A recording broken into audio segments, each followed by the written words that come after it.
It's the only one of the 7 wonders of the world that is still standing today.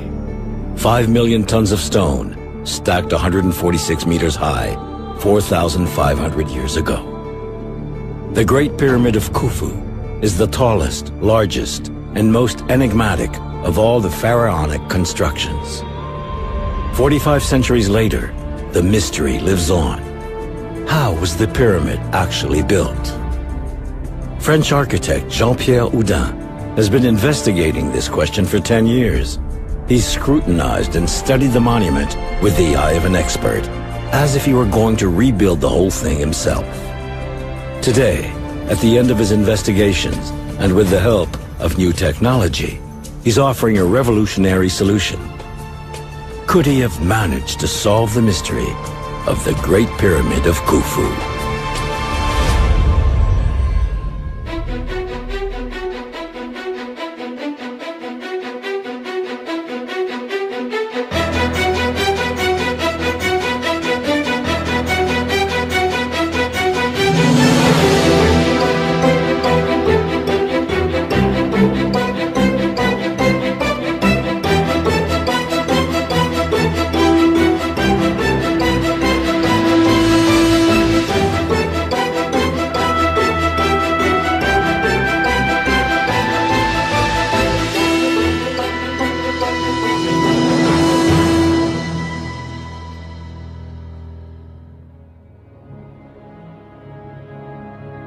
To understand the mystery of the pyramids, we need to go back in time to the era when Egypt built these enormous tombs.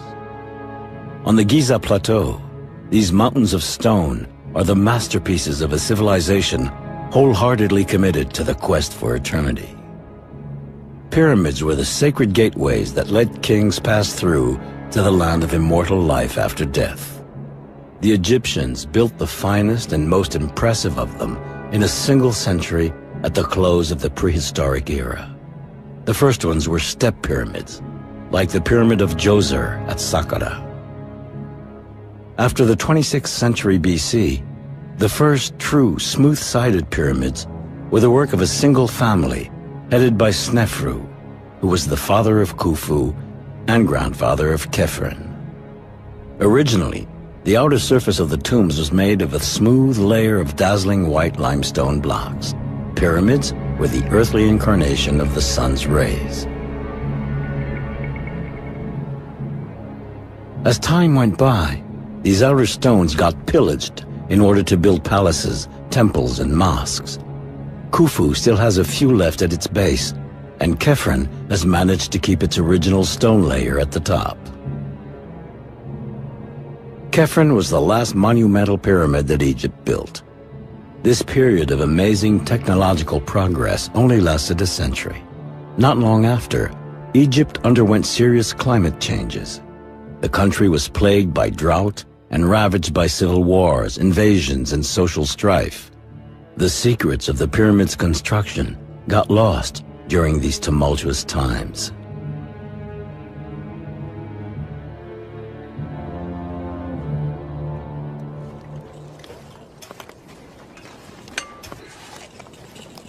Recently, archaeologists have discovered the village that housed the workers who built these monuments 4,500 years ago.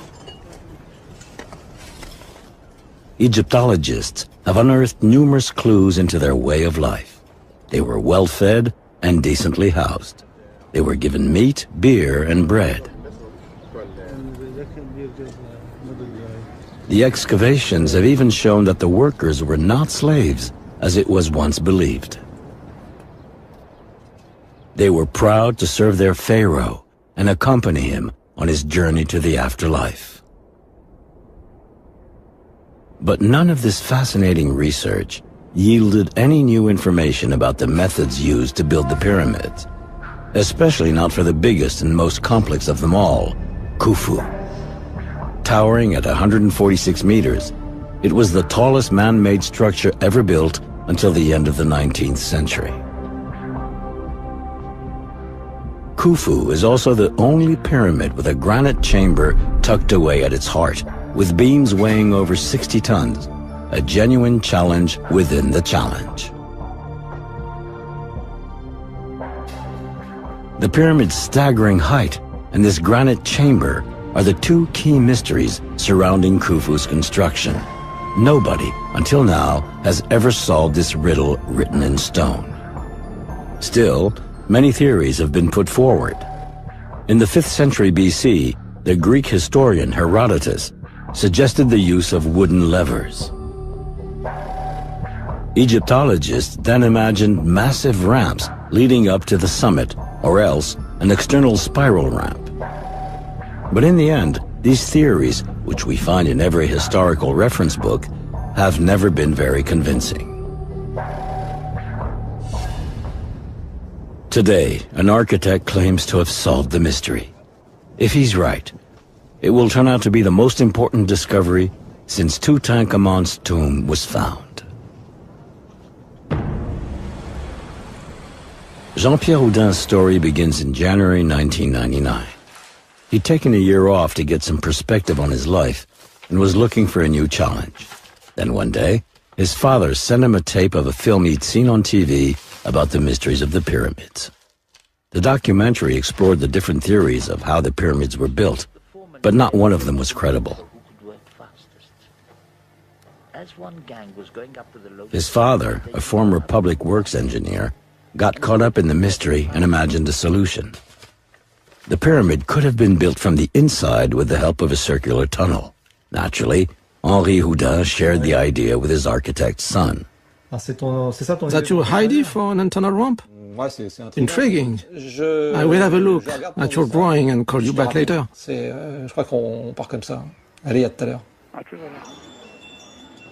Jean-Pierre was fascinated and devoured anything he could get his hands on concerning the pyramids. He read the most reputable books, studied every drawing, and analyzed every theory. Almost overnight, he became a fanatical expert on the architectural wonders of ancient Egypt. A simple architect was transformed into an obsessional genius.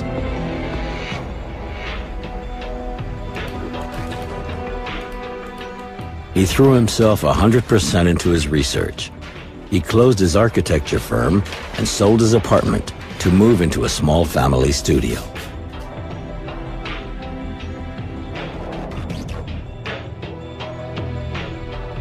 He worked 10 hours a day developing his father's idea, adapting it in keeping with the ancient Egyptians' know-how. So your ramp is here. See, it's basically a great idea. But I think we should break it up into sections, like this. Seems logical. A spiral with right angles. And see, it goes up like this. Well, all you have to do is keep working on it. Well, I think it might take about 10 years before I can get you onto the internal ramp. There is a lot of work to do. The Egyptians didn't know how to build circular tunnels. On the other hand, they knew how to make right-angled galleries. Jean-Pierre patiently developed his idea of an internal ramp. His ramp would enable limestone blocks to be hauled to the very top, 146 meters up. He believed the ramp would never have more than a 7% incline, because otherwise it would be too steep for dragging up the stones. Notches at each right angle would allow the stones to be turned and also provide ventilation for the tunnels.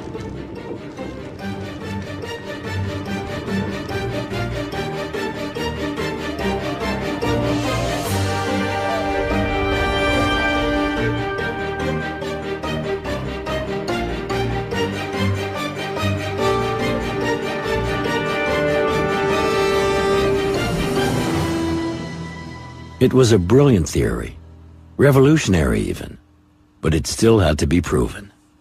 It was time for Jean-Pierre to shift into high gear, but for that, he needed to convince the learned specialists and top experts. He spent several months contacting various Egyptologists, but no one bothered to reply. They were sick and tired of receiving yet another new theory about the pyramids. They didn't even bother to look at his dossier. Jean-Pierre didn't belong to the club. He was nothing but an outsider. And yet, the pyramid's construction is definitely an architect's business, at least as much, if not more so, than Egyptologists.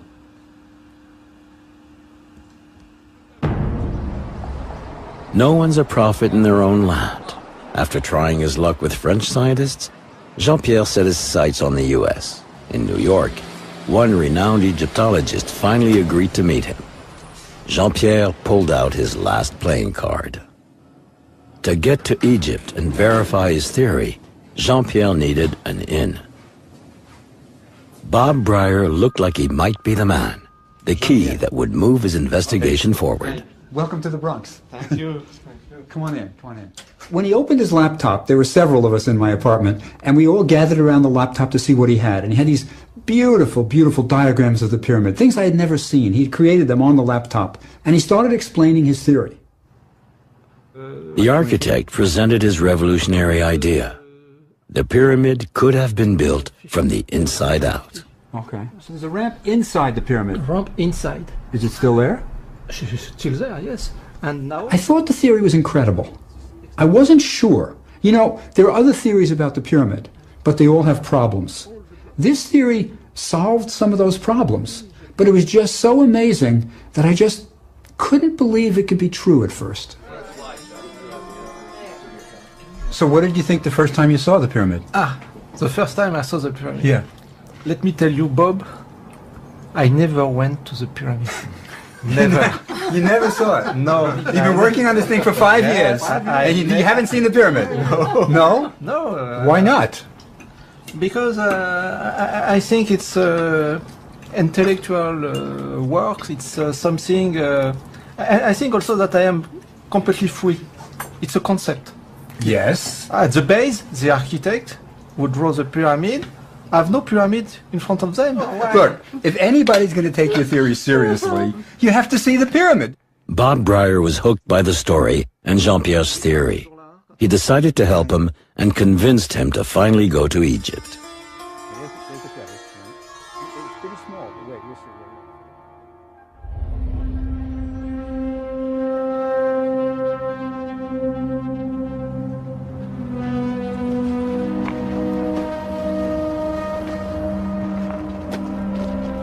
Finally, 5 years after he began his investigation, Jean-Pierre Houdin discovered the pyramids.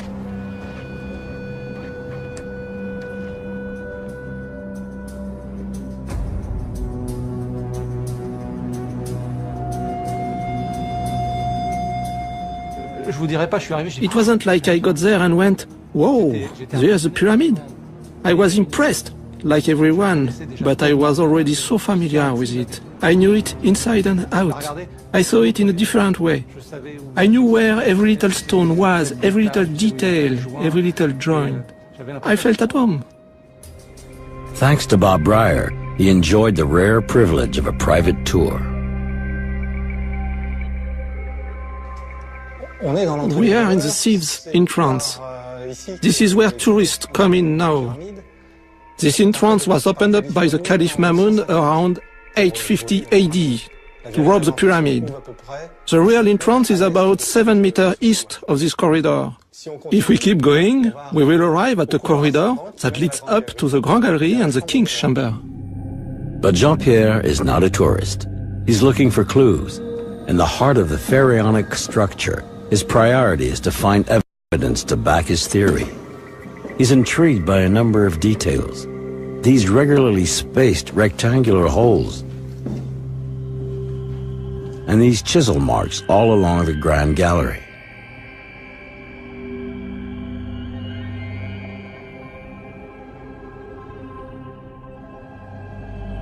Finally, he reaches the King's Chamber, made entirely out of granite. Gigantic beams above him, weighing about 60 tons apiece, form a flat ceiling. An aberration for the time, considering the thousands of tons of stone piled above it. The chamber is a real architectural feat. He admires the joints between the stones. They're perfect. Not even a razor blade could slip into the cracks. How did the Egyptians manage to transport stone blocks of this size into the heart of the pyramid? Jean-Pierre's internal ramp doesn't solve this problem. It is the second riddle of the Great Pyramid he needs to tackle.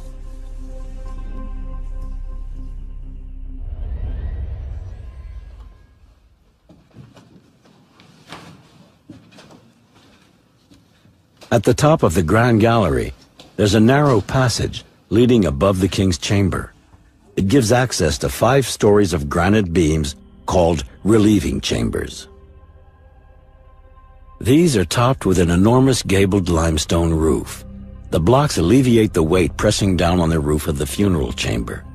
Without this ingenious system, the ceiling of the king's chamber and the Grand Gallery would have collapsed. But the granite beams suffered some cracks during construction.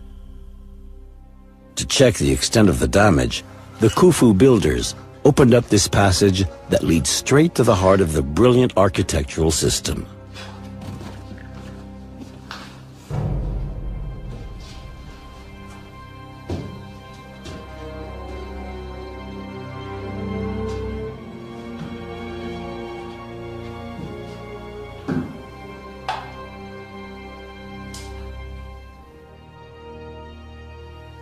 Among the graffiti scrawled by unscrupulous visitors, Jean-Pierre looks for the cartouche of Pharaoh Khufu, first discovered at the beginning of the 19th century.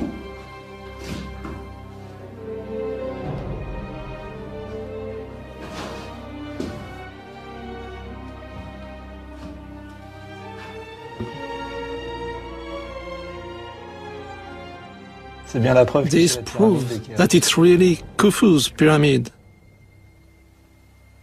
It means Phnom Khufu. We are in the heart of the pyramid. It's absolutely incredible. And there are hundreds of thousands of tons right above our heads. And it's all held up by these beams. And it's been here for 45 centuries. You can just feel how calm it is. The serenity is pretty moving, isn't it?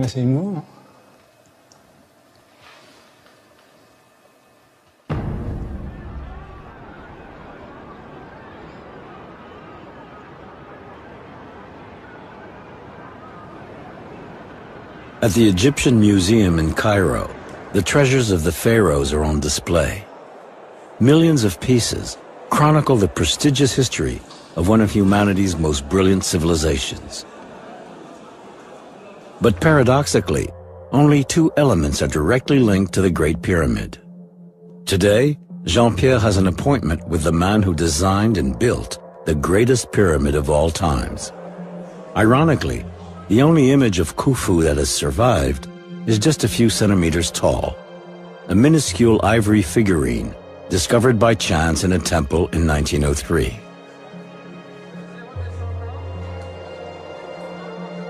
Despite the absence of monumental statues or bas-reliefs, Khufu's memory is still very much alive. An enigmatic sphinx, he continues to intrigue the entire world with the mystery of how his pyramid was built.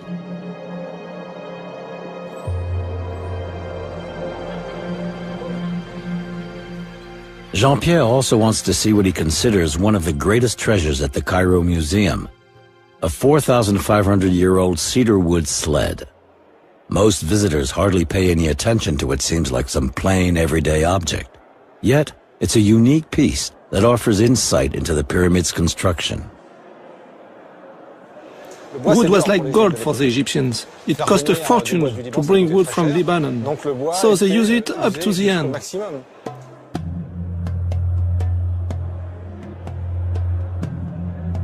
Back in Khufu's days, the Egyptians didn't know about the wheel.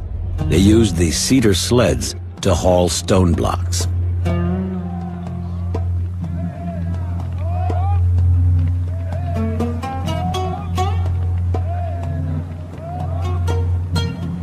Considering the tools available to them, the Egyptians accomplished amazing technical feats. Their monumental constructions have weathered thousands of years. They bear witness to the genius of these men from antiquity and continue to fascinate Egyptologists and architects today. Bob Breyer is convinced of the importance of Jean-Pierre's theory. He joins him in Cairo to help him find new clues and evidence. No, just a mint tea. To prepare for their expedition the next day, they begin by taking stock of some of the building's theories other people have come up with. Most involve some kind of ramp, but have major flaws, according to the architect. Either it's too steep. Yeah, that's a big problem with these ramps. It's a huge problem. Either it's too steep or it's too long, and then it causes a quarry. Because it's too high. It has to be 1.6 kilometers, and then the ramp would be bigger than the pyramid itself. This one is really steep, good for ski jumps or for the Olympics. It's fine for that. Now tell me, what's this? Ça, c'est HIV virus. Maybe? This one is interesting. Yes, because the 1.6 kilometers are not in front of the pyramid, but all around it. This type of external spiral ramp around the pyramid raises a number of questions. How could such a ramp be attached to a smooth-sided pyramid? How do you turn a corner with 600 men, considering that's how many people you needed to pull a 60-ton granite block? Besides, with this type of external ramp, you couldn't check the geometry during construction. If the edges weren't perfectly aligned and controlled, the pyramid could end up twisted.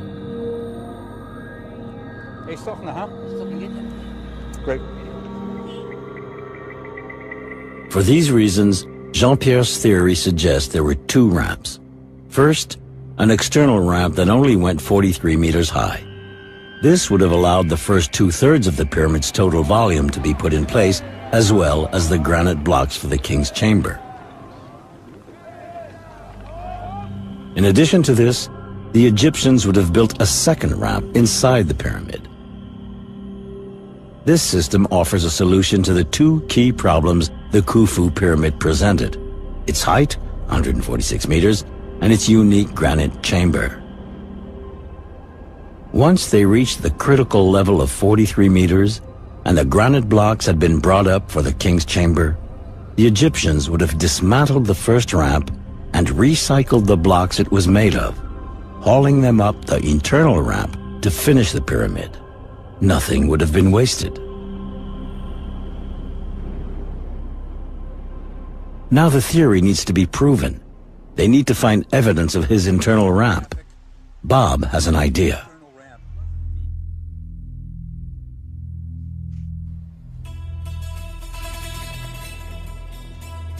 "15 kilometers south of Cairo, the Egyptologist takes Jean-Pierre to the ruins of a temple that was dedicated to the sun, built 100 years after Khufu. The temple was destroyed at the end of the 19th century, but an architect's drawing of it still exists. On the drawing, we can see that the temple had a corridor similar to Jean-Pierre's internal ramp. Our two investigators want to see for themselves what's left of it. But I think we should be able to imagine the ramp. Well, you don't have to imagine it, Jean-Pierre. Yes. Oh. Is it an internal ramp? Yes, it is an internal ramp. Oui. Oh, c'est... Certainement? Yeah, sure. That is for sure. Oui. It's the first U-turn, yes. Yes, we go here. It's a quarter-turn ramp like mine. Yes. Let me show you something up here. Come on.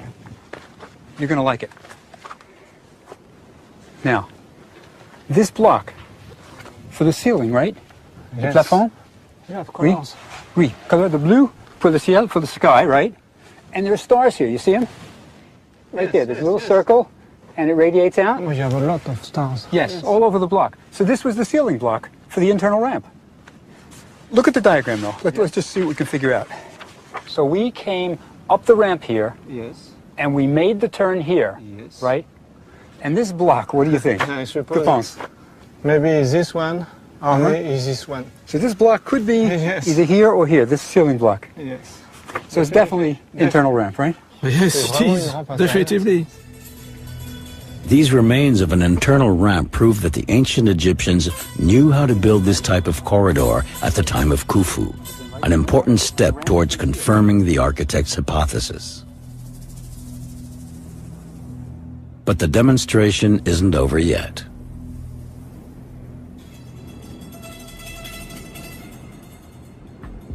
Another important aspect of Jean-Pierre's theory can also be tested out in the field. He believes that to form a perfect pyramid, the Egyptians must have laid the outer surface blocks first rather than last, like many previous theories claim. This would have allowed the overall form and angles of the pyramid to be monitored throughout construction. To understand this principle, they need to make a trip to Dashur, about 30 kilometers south of Cairo.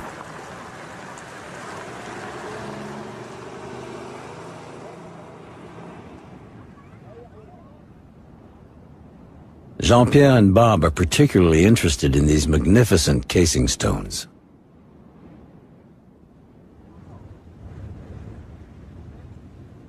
The outer layer is made of white limestone blocks that weigh between 4 and 5 tons and are up to 2 meters thick, twice as big as the stones positioned behind them.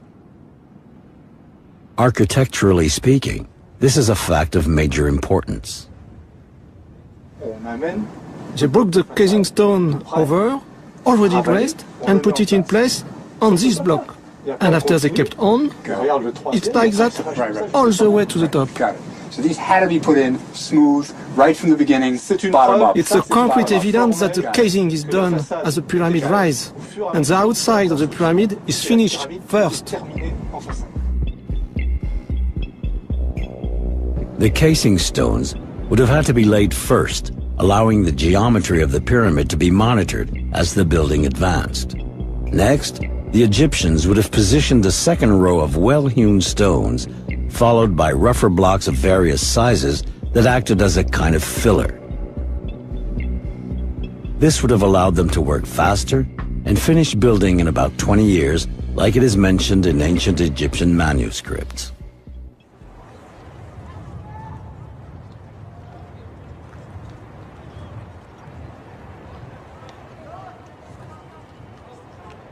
The clues Jean-Pierre has gathered out in the field are encouraging for the investigation, but he wants to find proof that the internal ramp actually existed.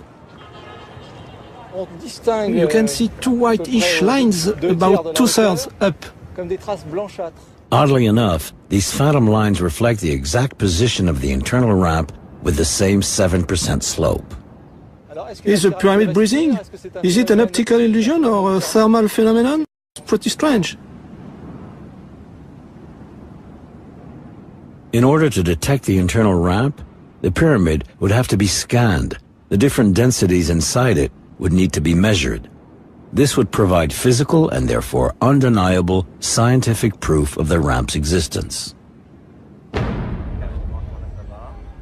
Actually, a similar study was already done in 1986. Back at the time, a team of French engineers analyzed the Khufu pyramid using a technique called microgravimetry. This method allows us to see minor variations in mass and density. In fact, it involves detecting what scientists call zones of significant subdensity, in other words, empty spaces. For months, the technicians took thousands of measurements, both inside and outside the pyramid. The team wasn't interested in figuring out how it was built. They were hoping to find a secret chamber. In this respect, their mission was a total failure. Scientific publications of their study went completely unnoticed. Yet, without realizing it, these engineers may have found the scientific proof that Jean-Pierre Houdin has been looking for so many years. Jean-Pierre contacted one of the scientists who worked on the mission. Huy Dongbui is a member of the French Science Academy and École Polytechnique, France's equivalent of MIT. We found that the subdensity, the density deficits, formed something that was like a spiral. A spiral shape? Exactly. A spiral shape, but in subdensity? Right, in subdensity. The white and green show the subdensity zones. Subdensity? It was drawn by hand. My colleague did it. We really see the spiral. We see the spiral, the subdensity zone, in white. The microgravimetric study shows that in relation to the pyramid's volume, 15% of its mass is missing. The empty spaces inside the monument seem to form a spiral. Back in 1986, Louis Dongbui and his colleagues didn't know what to make of this startling discovery. Now, in light of Jean-Pierre Houdin's theory of the internal ramp, the study makes sense. Microgravimetry offers the scientific proof the architect needed. This irrefutable element convinces Jean-Pierre to devote his life to solving the mystery of how the Great Pyramid of Khufu was built.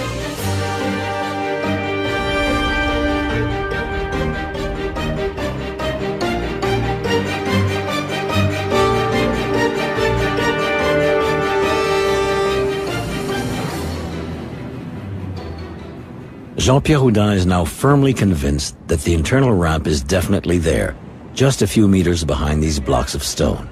But he's now looking for more proof that the ramp really exists. If we continue along the phantom lines we'd seen before, we come to something that absolutely fascinates him.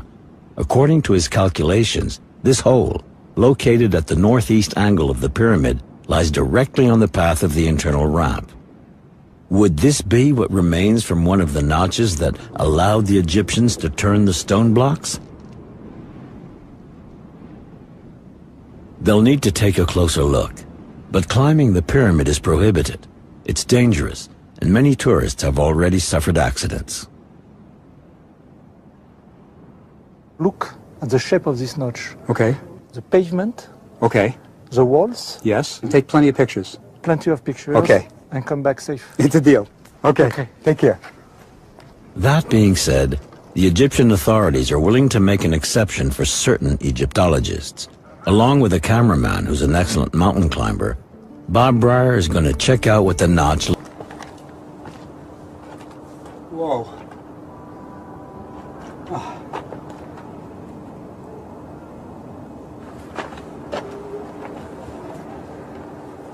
Whoa.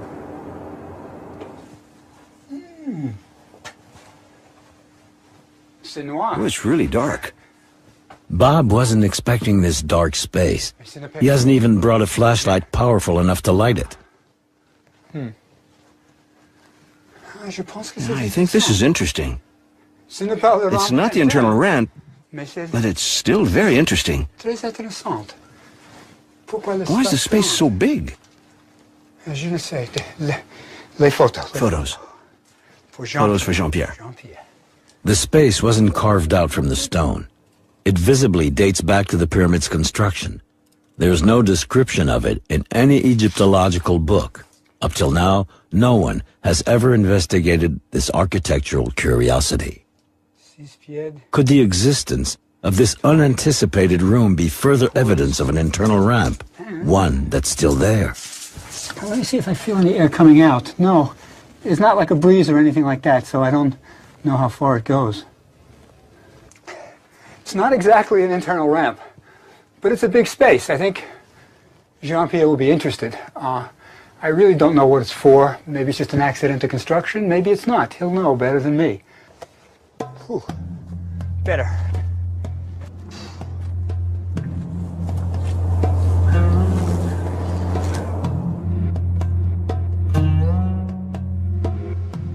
Back at the hotel, Jean-Pierre studies Bob's photos. Then he checks the plans of the pyramid to see whether there's any drawing or description of the empty space behind the notch anywhere. Even if he knows there isn't. He's sorry he couldn't see it for himself. Jean-Pierre feels he is so close and yet still so far from solving the mystery. However, Jean-Pierre does have a certain number of elements to confirm his theory. The casing stones were definitely placed first. This rules out the possibility of an external spiral ramp, since there's no way it could have been attached to the smooth surface. The Temple of Nusirere proves that the ancient Egyptians knew how to build an internal ramp. The phantom lines, with their 7% slope, are definitely intriguing. The microgravimetric results offer undeniable proof that empty spaces in the spiral form, like his ramp, actually exist within the pyramid. And finally, there's this hollow space Bob discovered behind the notch. Although all these elements are convincing, another enigma remains at the very heart of the pyramid, the king's chamber.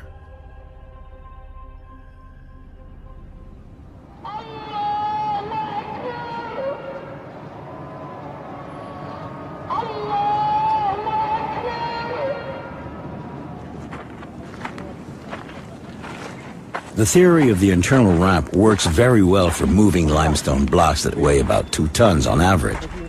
But how did the ancient workers manage to haul up the granite stones that were so much heavier?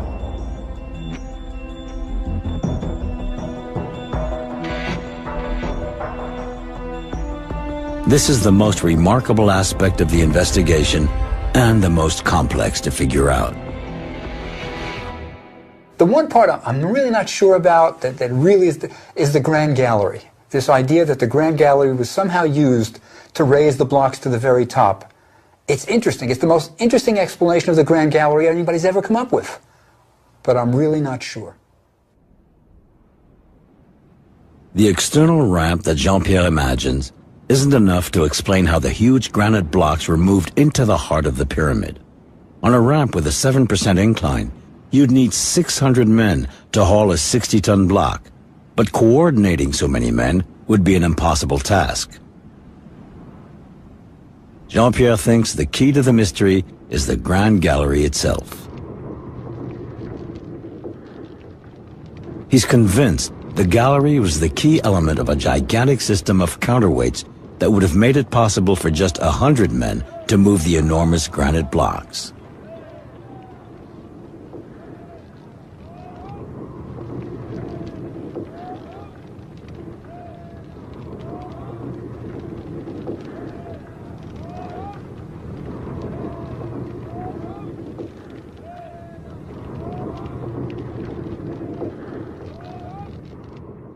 The Grand Gallery is truly an impressive structure. 8 meters high, 48 meters long, and a 50% rate of incline, it has fascinated everyone who's ever entered it. The layout makes no sense from a ceremonial point of view. Could it have been built for practical reasons? If Jean-Pierre's hunch turns out to be right, it'll be a total revolution for Egyptology. The stakes are high. So Bob has some very specific questions for the architect. Jean-Pierre, you are the man with the theory. You've got a lot of things to explain. First, what are these benches? On this bench, you had rollers. Are these logs? Logs, Okay, yes. yes, go ahead. And these logs, on these logs, yes, you have a trolley. Yes. For the counterweight system. Okay, so the trolley runs up and down on logs, which are across the 2 benches. Across the 2 benches. Okay, now I got another question. There are like 28 of these slots. They're important, obviously. It's the first thing you see. What's going on? In these slots, you had wooden beams. Yes. What are they doing? Holding the rollers, keeping the rollers. So these rollers are like logs going on a bench. You got the trolley on top of it, and you got beams in here making sure the logs don't go wild. Jean-Pierre, I understand the rollers rolling, the weights are sliding, but is there any evidence that this room was actually used? I think if you have a closer look to the bench, on the vertical fence, we will find some grease, some scratch left by the roller stripe. This thing that looks like a racing stripe on a car? Yes, look right there. It's clear. Yes, it's a brown stripe going down. That's grease, you think? It's all along the bench. Yes. It's the same mark. So the trolley, when it goes up and down, they had to lubricate it. They put grease. Yes. And then by going up and down, it scratches? And sometimes the trolley was shaking a bit. Just a small stone and scratch. No, pretty good. It looks like it was used. And it's completely parallel to the bench. No, that's good. Good. There is something more. Look at the third cobbling. Look this groove. Yeah, it runs the whole way. All the way on the gallery. on both sides. Well, what was it used for? I think it was used to hold another beam, wooden beam, Right. on which the trolley was sliding on. For the ancient Egyptians, wood was scarce and very precious. According to Jean-Pierre, they would have recovered the wooden beams when the pyramid was completed, which explains the chisel marks. You know, I've been here 50 times and I never noticed that. It goes the whole length. That's terrific. So it's another evidence that the thing was really used for a trolley sliding up and down, and that's the stabilizer. It's too much details. Okay. Understand? Yes. Too much details. A lot of details.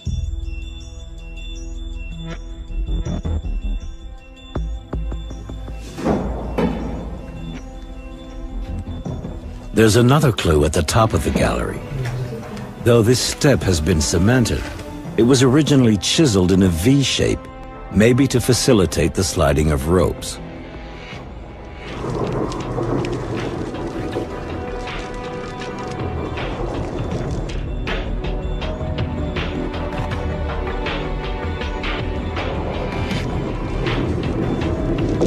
Jean-Pierre could be right, but has he convinced the Egyptologist? It just seems so incredible that they built this fabulous room, this grand gallery, just to raise the blocks up to the top. But it could be. For the time being, the on-site investigation is over. But Jean-Pierre hopes to go further now. Back in Paris, he's contacted by an engineer who tells him about a sponsorship program called Passion for Innovation. The obsessional genius is about to strike again.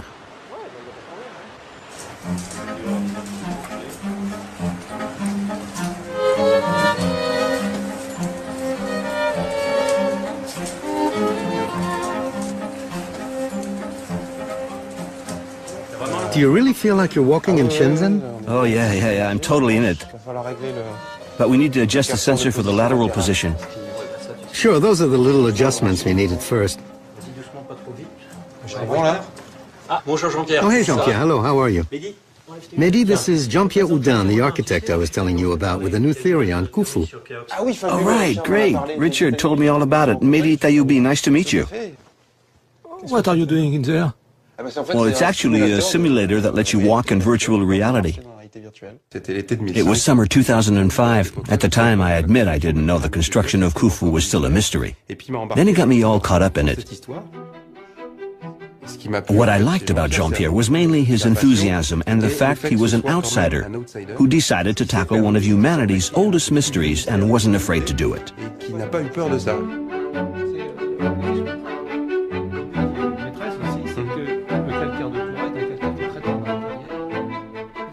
Don't you think we could simulate all that? Sure we could. Yes, well, I did this by myself.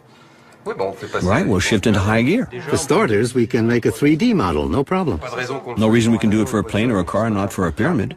Dassault Systems develops scientific 3D software to design and visualize the finest industrial projects of the future. With these innovative tools, an industrial project can be entirely simulated before making it happen in the real world. From design to engineering to the most unusual architectural projects. The software applications are like virtual labs where the coherence and feasibility of what inventors have come up with get tested out.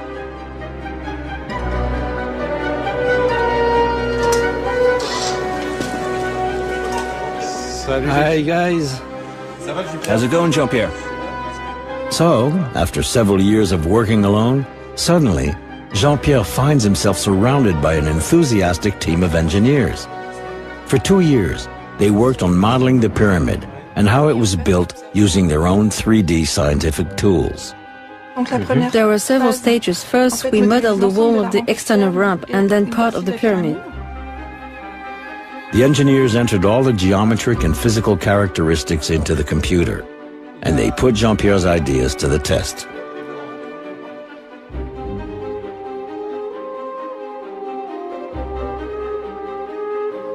Through simulation, we can show everything works correctly.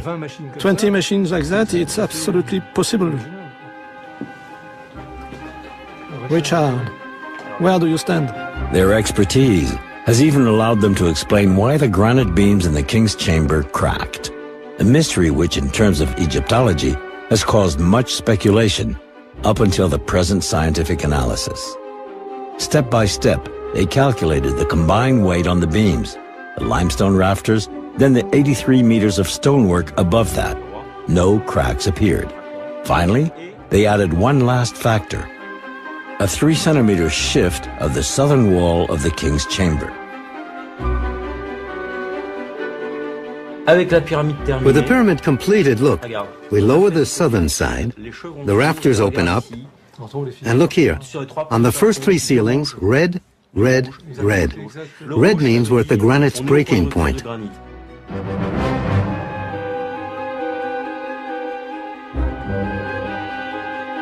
The engineers also studied the system of counterweights. The counterweight goes down, the beam goes up, and the little arrow, what is it? Well, that's the force supplied by manpower. So the force is the number of men. We didn't find anything impossible about Jean-Pierre's theory. We're not saying that's how it happened because we weren't there to see it, but we can say that it very well could have happened like that. Mechanically speaking, it's realistic. It holds up. Could Jean-Pierre Houdin have proven his hypothesis? In any case, his theory is the first and only to be confirmed by scientific 3D methods. It is now possible to rebuild Khufu step by step. Nobody has ever gotten this far before.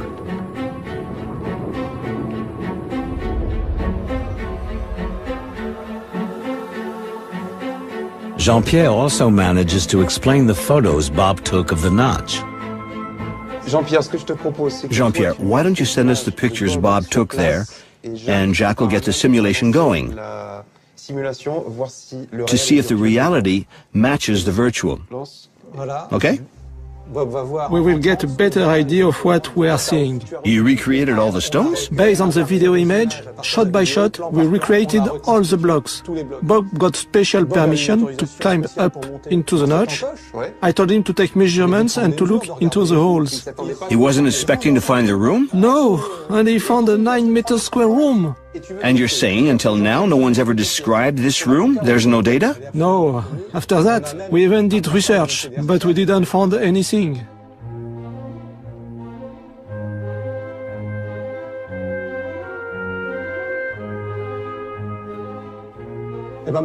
So now, you see, we cut the pyramid in slices, like a ham, and we go down layer by layer. Here, stop. See, there are ramps. That's the top of the carboning. For them, the internal ramp is behind the walls of this room. See, Mehdi, behind this stone. Jacques, can you remove that stone? What do we have? The internal ramp. You mean you didn't have an endoscopic camera to go in? We didn't expect that. It's the kind of thing you feel bad about. It's just right there. But you know, there should be leaks. With a thermal camera, we could see the leaks between the stones. The air coming out would be cooler than the air in the room. So you're saying all you need is permission to go back into the room with a thermal camera and put it right in front of those 2 blocks, and then we'd see there's an internal ramp behind them? If we have the green light to go back, we will prove that the internal ramp is there.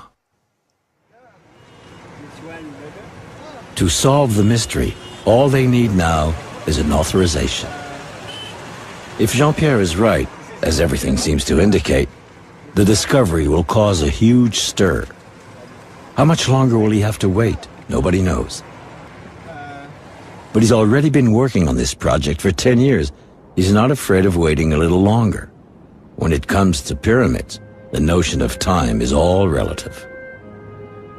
Meanwhile, he decided to share his theory with the world.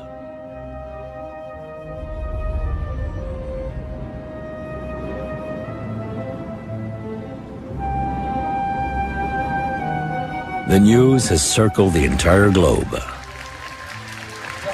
Un arquitecto francés cree haber descubierto la respuesta a una viejísima. And now a French architect claims to have finally unlocked the secret. It's better than the other theories because this is the only one which works. La missione del noto architetto francese Jean-Pierre Houdin è stata quella di provare a risolvere l'enigma che si cela nel muro della piramide di Khufu. Jean-Pierre Houdin's investigation is over, but the story isn't.